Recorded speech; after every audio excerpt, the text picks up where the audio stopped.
In Daniel chapter 1, verses 8 through 16, it says, "But Daniel proposed in his heart that he would not defile himself with a portion of the king's meat, nor with the wine which he drank.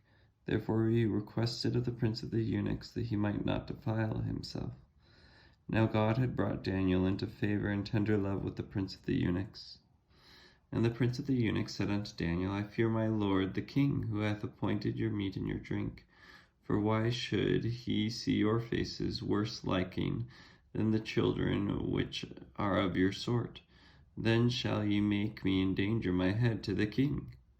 So, to set up what's going on here, Daniel and other Hebrew children have been taken captive by Nebuchadnezzar, and they are being raised to be wise men in Babylon.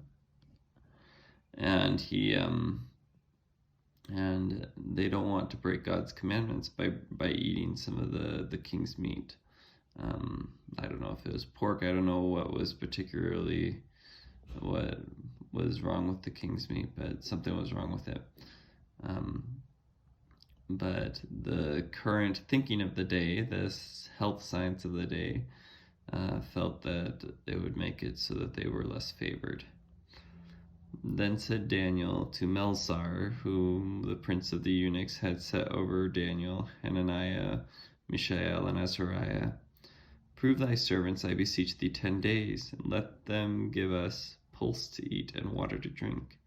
Then let our countenances be looked upon before thee, and the countenance of the children that eat the portion of the king's meat.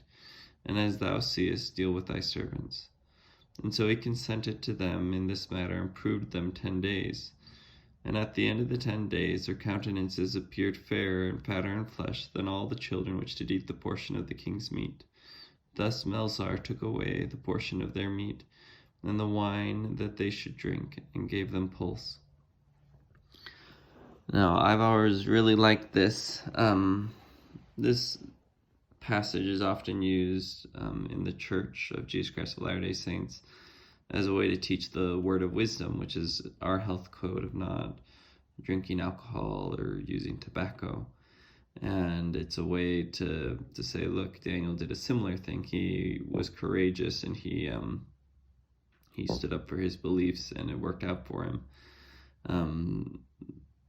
Daniel proposes here an experiment, and this 10-day experiment that he proposes, in which he shows that the eating pulse wouldn't make him less healthy,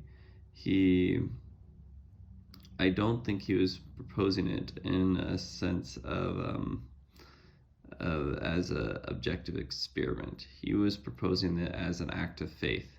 So if the results of the experiment hadn't gone the way Daniel hoped, he wouldn't change his beliefs, but he would have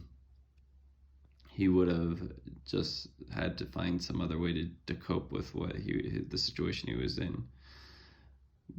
I guess what I'm trying to say is, in a way, all science and experiments are acts of faith.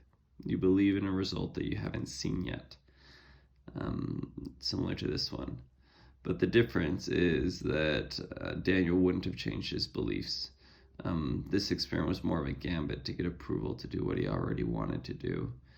And it worked. But I think lots of times science is like that too.